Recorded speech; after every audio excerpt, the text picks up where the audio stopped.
What's up, everybody? Welcome to the FanMouth NBA Daily Breakdown. I'm Jeff. Dave and Joe are here with me to give you our analysis. So let's jump right into it. Welcome, guys. How you doing? Let's start with the Wizards at Indiana tonight. This game's really unappealing to me because it's a 9.5-point spread that Indiana is favored by, and it's a pretty low-scoring game that's projected to be. So, Joe, are there any guys that you're going to target in this game, or are you going to avoid it? It's actually a decent matchup for Stevenson. Not a bad matchup for George as well, if you have the space there. Washington's given up, a lot of points to shooting guards there. So I think Stevenson might have a pretty good night tonight. What about you, Dave? Well, Stevenson's injured. I mean, he's got a knee injury. He's supposed to be day-to-day. I don't know if he's playing. They said he'll be back tonight. Yeah. I'd go with West in this game. I mean, of all my choices, Washington is very weak up front. I mean, what they do have is a defensive center, which might neutralize Hibbert. They have no matchup for West, and I think West has been playing very well lately. He's been rebounding really well. He had been scoring well, and he's got a low price, so he's someone I would consider up front. Yeah, with Trevor Booker in there, that really impacts their front court. I like it. I like him a little bit better with Nene in there, but with Booker starting, I kind of agree with you that there's no way that Trevor Booker is going to be able to handle West in the post. So I can see those kind of plays, but like I said, you're going to see a lot slower pace in this game than most of the others, and that usually equals a lot less fantasy value for everyone involved. But I'm staying away. But let's move on to a game that I think is going to be probably the most popular game to attack. It's going to be Detroit at Philadelphia. Of course, Philadelphia this year is atrocious, especially defending the ball, so you see a lot of high-scoring games. And with a game like this that's expected to be close, you're not worried about the blowout factor, so it's a lot more appealing to me. I think the point guard is usually a good guy to target, but really all positions are in play versus Philadelphia. So I like all of the Pistons pretty much, but are there any 76ers you like, Dave? Well, Carter Williams, I think, is a good matchup against Jennings. He had a big game against them the first time, even though Philadelphia got blown out of that game. If I took it, but he's got a high price as well, so I'm not really sure that I want him. If I went with anybody in this game, I'd go with one of Detroit's big men. Same thinking as the Indiana guys. Philadelphia is very weak up front. If they can match up with one of Detroit's big men, okay, there's no way they match up with both of them. So I take a look at their two big men and decide between Drummond and Monroe. Not Brandon Jennings. Oh, Brandon Jennings last time they played had 20 points, 6 rebounds, 12 assists. I mean, to me, if he can come close to that, then you're easily hitting value, but there's even upside for more. Joe, what do you think?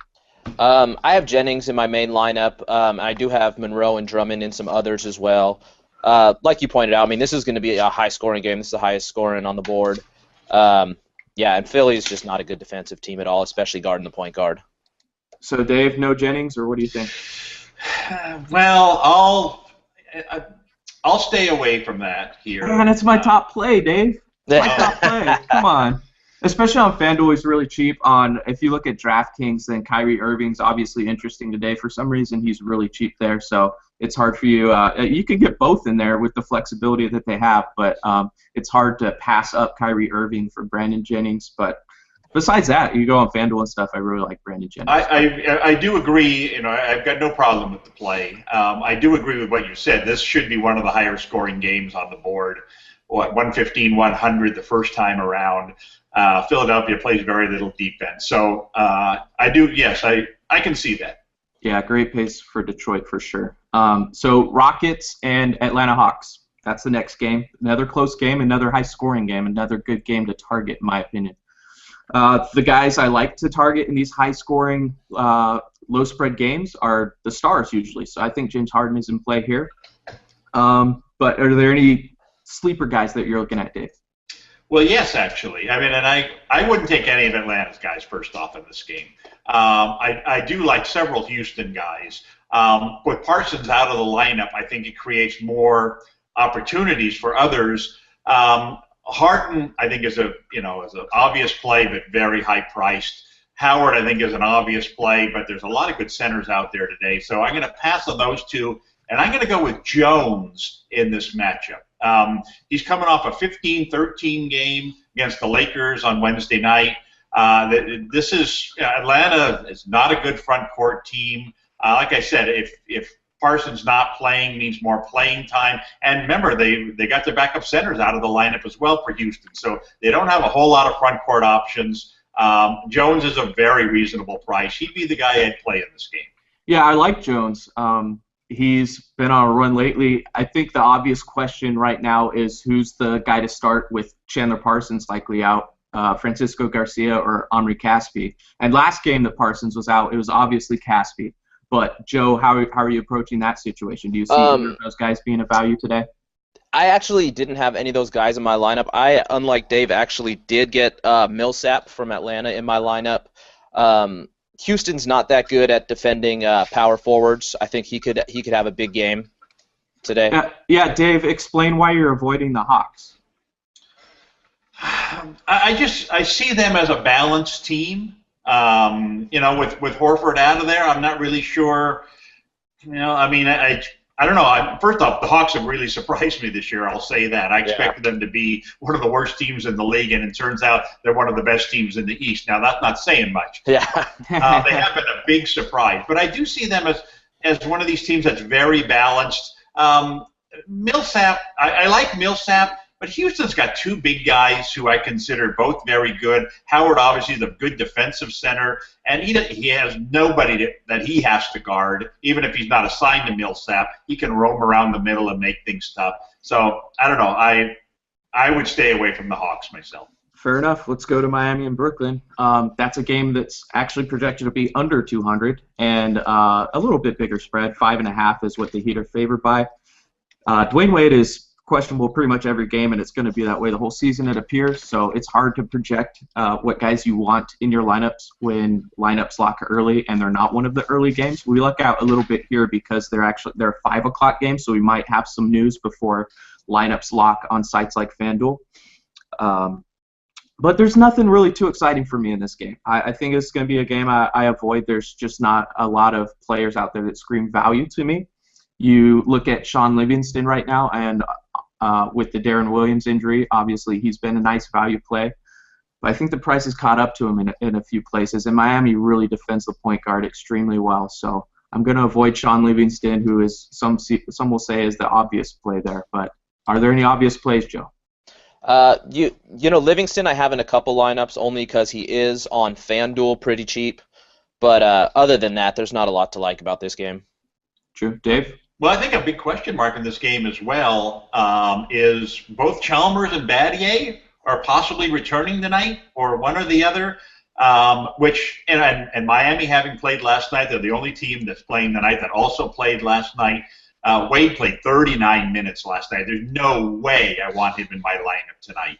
I agree with the first thing you said there. I can't find anybody in this game to play. Yeah, it's interesting. Norris Cole could be a guy that some people turn to if Chalmers is out, but to me, it's just not exciting. There's not much upside there. He's near min price for a lot of the sites, but his best games are hitting value for him, and not much more over that. So you don't really get a ton of upside. So Norris Cole's not a guy I've been playing, and I don't imagine today to be a day that I choose to play him. The Suns and Grizzlies, interesting game because it is projected to be close. The Grizzlies are favored by 2.5. That's over-under 195, which is fairly standard. But, yeah, another game that I just don't really attack too many players in. I think Gerald Green would be the one guy that I put in my lineups if I had to choose. Because of the injury to Eric Bledsoe, looks like he's going to miss significant time. And Gerald Green has actually done consistently well. He gets up plenty of shots, and he gets plenty of minutes, two things that I like for my guys in my lineup. Joe, who are your guys here? Couple injury fill-ins. Goran Dragic, price has sort of caught up to him a little bit. The other guy that I like, James Johnson, with Tony Allen out, he's played pretty well in limited minutes, and I think he'll get a shot for a GPP play tonight. Yeah, inconsistent. So you hit the nail on the head. GPP is the way to use him, I think. But if you want to count on him for points, you're in trouble. Yeah. Dave, what do you think? Well, I've got Dragic as my top point guard going tonight. He had a 33-point game the last time these teams met, and his minutes, he's always been a pretty big minutes guy. Played 41 minutes against Minnesota the other night. With Bledsoe out of there, they no longer have the two-headed point guard thing. I mean, he's getting majority of the time in there. I think put his big minutes together, plus a good matchup. His price is high. Like Joe said, the price has caught up to him finally. But that's not going to keep me off of him. I'm going to use him as a point guard. Yeah, with Bledsoe out, he's been a threat to reach around 50 fantasy points every game. So he's definitely an intriguing play, a guy you have to consider every day that Bledsoe is out. So I don't mind that at all. Let's move on to the next game then. Joe, tell me who you like in this Dallas Mavericks and the Pelicans game, and tell me why. Another injury fill-in, Brian Roberts. He's another guy who's played well in limited minutes. Drew Holiday was sort of a surprise injury. That kind of took me by surprise that he had the stress fracture. He's a minimum play guy tonight. I like getting him in your lineup. Yeah, I think he's a must play, actually. Like you say, his minimum price because this injury kind of came out of nowhere. Yeah. So I like him a lot. He did really well in his starts last year. I think he started around 10 games and averaged like double-digit assists and double-digit points, something like that. And he's played well in limited time so far. So yeah, I'm a solid play tonight. Solid play. Very close game again. Over/under right around 200. Dave, who do you like here? I think there are several good options in this game. It's a game where the top front court guys, Davis and Nowitzki, don't match up well with each other. I mean, there's no way Nowitzki is going to guard Davis, and I don't see Davis as the type of guy that's going to stop Nowitzki either. So I think both of them, they're both high-priced guys, but they both have some value. But I agree with what you said there. Roberts is an absolute must start. I mean, he's one of these guys. You're looking for a low-value guy, a minimum value guy, a starter who moves into a really nice spot, a high-scoring game, not much defense on the other team's point guard. He's someone who has to be in the lineup. He gives you options to play some of these high-priced guys in some of these other games by putting him in the lineup. So I'm just afraid everybody's going to have him in the lineup. Well, I'm glad you brought up Anthony Davis, too, because his splits at home versus away, I don't know if anyone saw my blog post this week, but Anthony Davis at home gets the benefit of that home scorekeeper, and he gets like 3.5 more blocks per game. I mean, it's not funny. A lot of the scoring things like blocks are opinion-based, so for some reason, the scorekeeper at home gives him a lot more blocks than on the road. It is very noticeable. 3.5 more per game. Plus the fact here that, I mean, of all the guys on the Mavericks roster, Marion is a guy who would match up well with him. Same body type, almost the same size, but he's out. So they don't have that option to put up against them. And so I just think it's a really good matchup for him. Yeah, and we've talked about before, if Dirk's the guy that's matched up against him, he does not like defense at all. So expect Anthony Davis to have a very good offensive game where he usually gets his points with blocks and rebounds. He's very well-rounded. So in my opinion, I think it's one of the best cash game plays out there. I think you're guaranteed a solid line from him. So I like him a lot. And then I'll move on to the next game because I've got a must-play there as well. I've got Kevin Love in this game, who I think is an absolute must-play, and everything that you look at tells you not to do it because the Timberwolves are favored here by double digits, and he's coming off of a bad game, which would scare some people away. But for me, especially in the NBA, I don't see a lot of great players having bad back-to-back games. So I expect a huge bounce back from him. There's been a lot of talk on ESPN and the news about him calling out his teammates and everything. And when you see something like that, if you're a star player like that, you've got to back it up. You can't just come out and put a poor game together the next game after calling out all your teammates. You're going to have something to prove, and I expect Kevin Love to just dominate this game, really. Dave, what do you think? I agree with you. I put him in my lineup originally. He's got the highest price, I think, of anybody on the board. It's justified. I ended up taking him out just because, I just couldn't afford that price. Yes, I can't tell you not to play him. If you can afford him, go ahead and play him. I think that Pekovic is another guy up front in that game who, Charlotte offers very little resistance up front.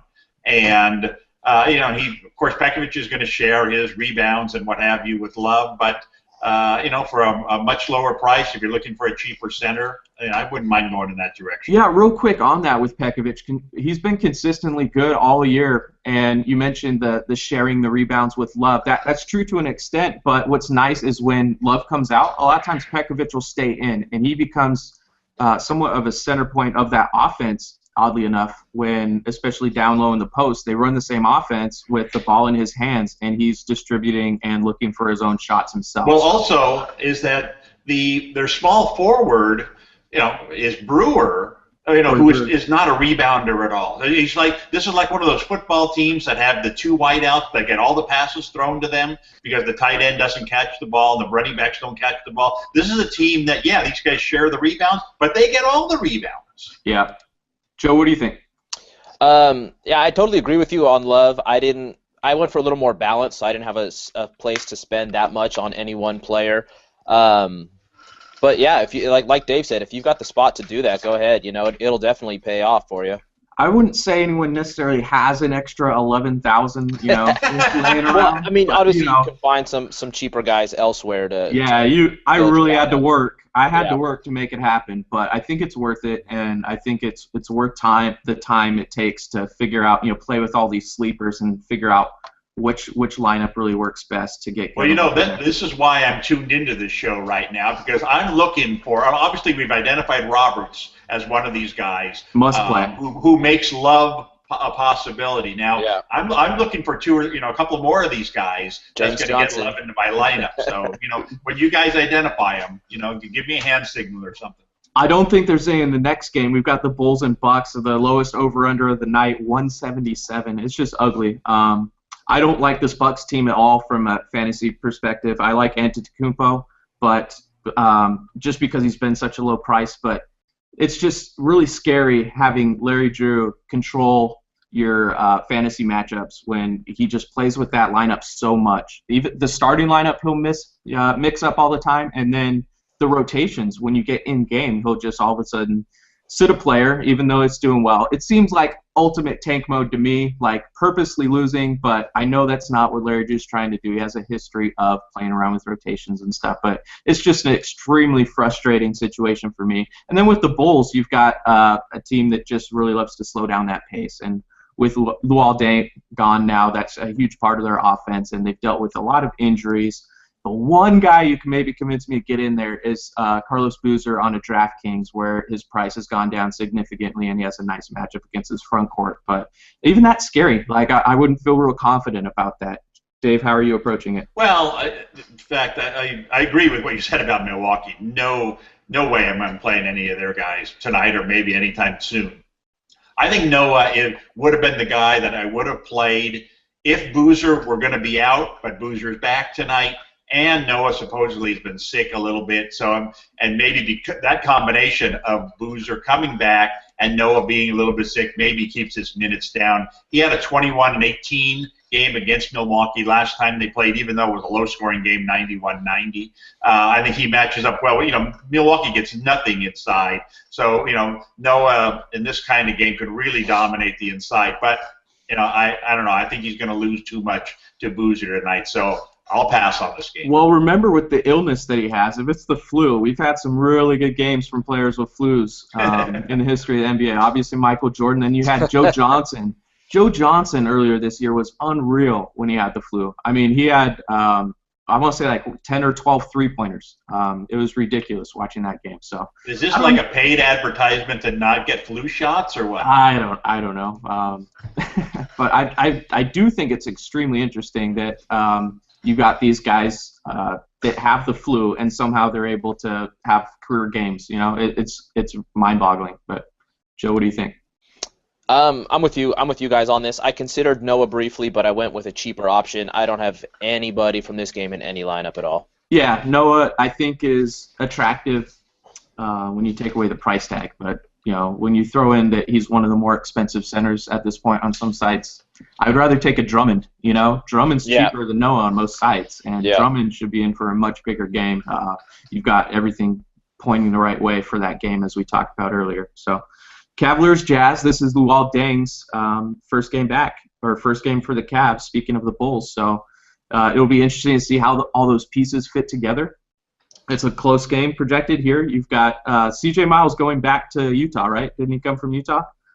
Anyone know that? Yeah. So that's a little revenge factor game, maybe. But then it's like, well, how are his minutes impacted? You know, is Luol Deng gonna eat into those minutes? And with Jarrett Jack back, say that one 3 times fast. It could impact his minutes there as well. Jarrett Jack slides into the 2 a little bit as well. So over-under's good, but I do like C.J. Miles a lot. He's been extremely hot. I'm just unsure if I should stay away because of the Deng factor.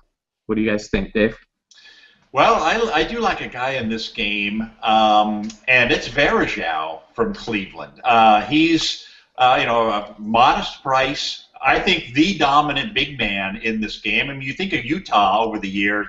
Oh man, how many big guys they got? 2 or 3 big guys. They have nobody now. They got Favors. They're starting Marvin Williams.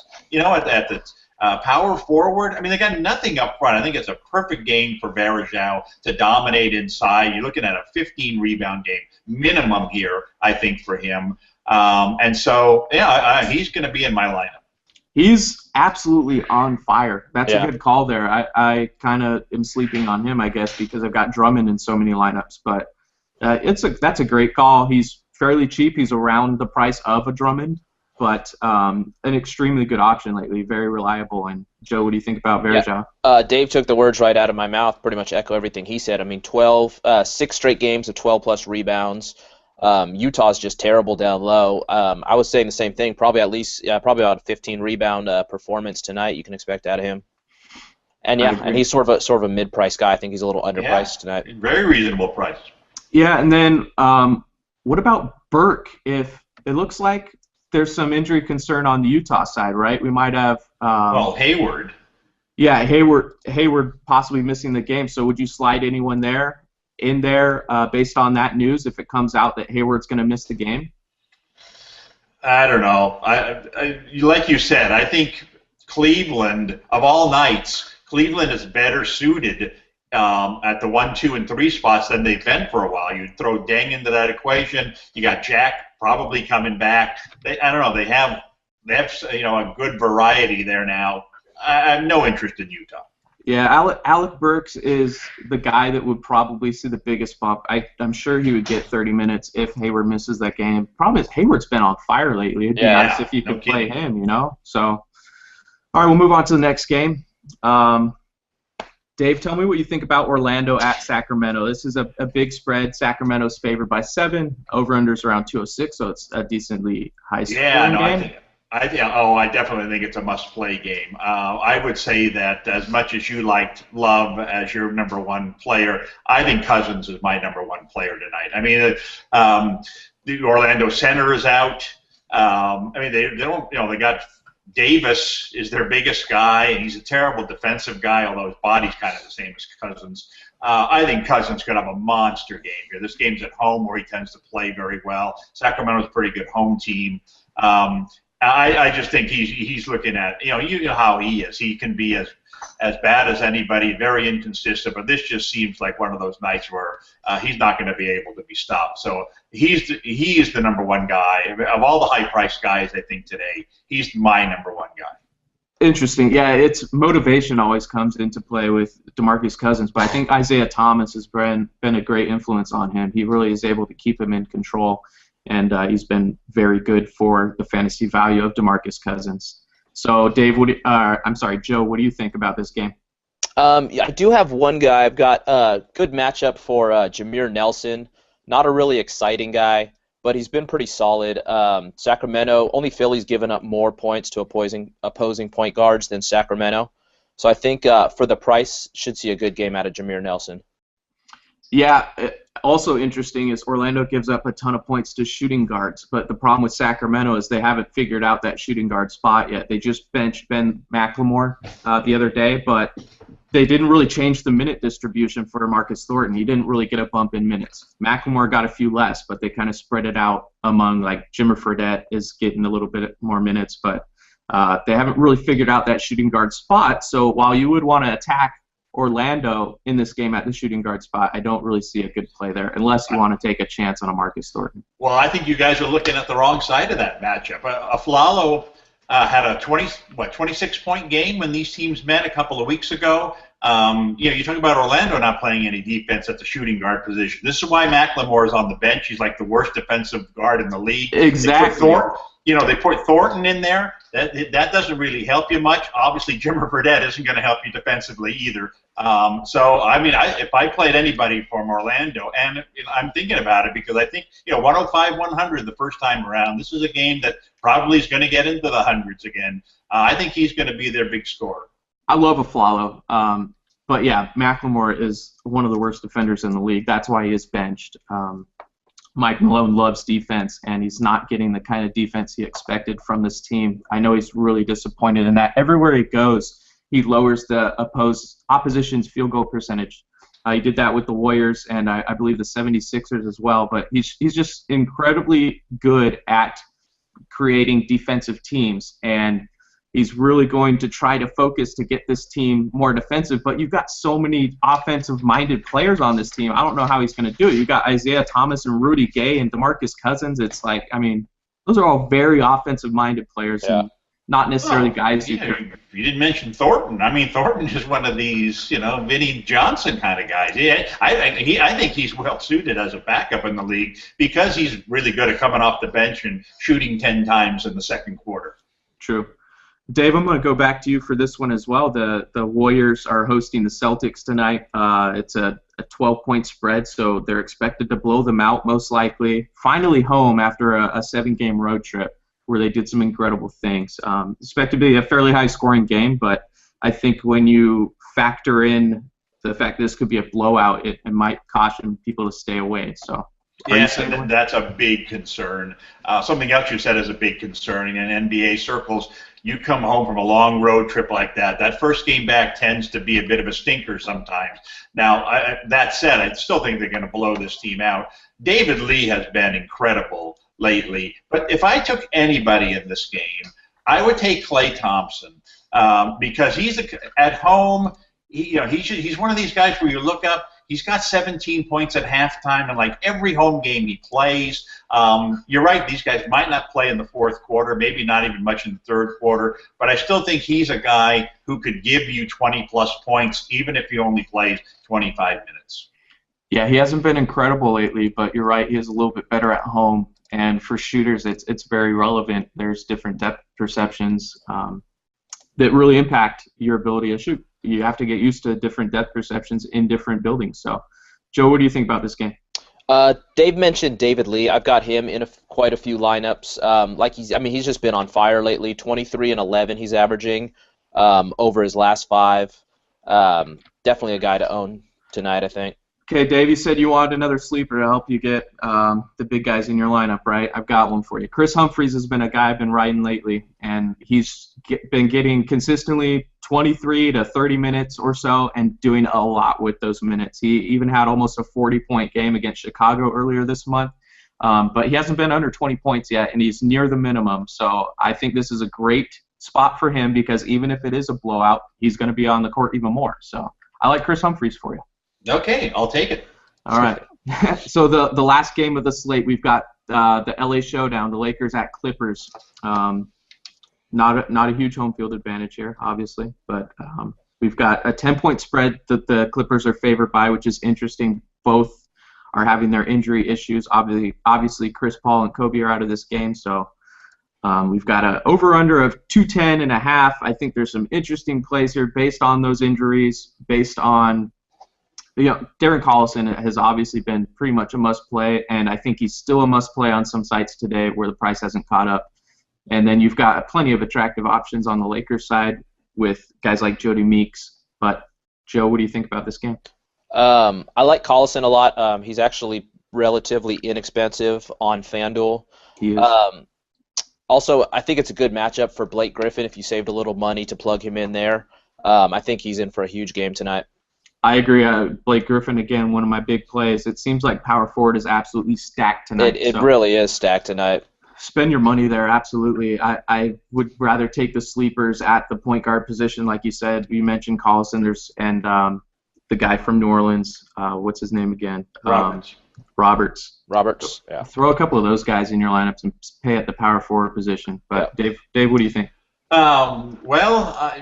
If I would go with Crawford in this game, since he's been elevated to the starting lineup, and since Paul has been out, Crawford's been getting a lot of assists. You don't think of him as a guy who does much other than shoot the ball. And, man, has he been shooting the ball. I don't mean accurately necessarily, but he gets his shots as a starter. Speaking of shooting, though, J.J. Redick is back tonight, though. That's the problem. So I do like Crawford, but J.J. Redick coming back. They haven't announced what the starting lineup is going to be, but Crawford could even go back to the bench, which isn't horrible. It doesn't mean he's not going to do anything because he was decent as a reserve, but I don't know that upside's there with J.J. Redick back. Who knows? He could end up only playing 10 minutes in his first game back. Sometimes coaches like to just work guys in slowly, but sorry to cut you off there, but that's a good point because I had seen him as questionable for tonight. So you're right. If he plays, that does change things because if nothing, any minutes that he plays is going to come out of Crawford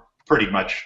The good thing about Crawford, like I said, was you were right. When he plays 25 minutes, he can still be fantasy worthy, but when he starts getting up into the high 20s to low 30s and starts shooting the ball 5 or 6 more times, getting a couple more assists, that's when you really want him in the lineup. If that's not going to happen, then I don't want him. Exactly. So I think that you make a great point with that. It's that maybe he's a good play in cash games because you know that he's going to get a decent amount of points, but his upside is somewhat limited because he's probably not going to play as many minutes. That's kind of how I take your analysis there. But what do you think, Joe? Yeah, I agree. Cash game play, but I did a few GPPs and I wouldn't have him in my lineup. Fair enough. All right, well, that pretty much wraps it up for us here. Good luck in everyone's NBA games, and catch us for football later.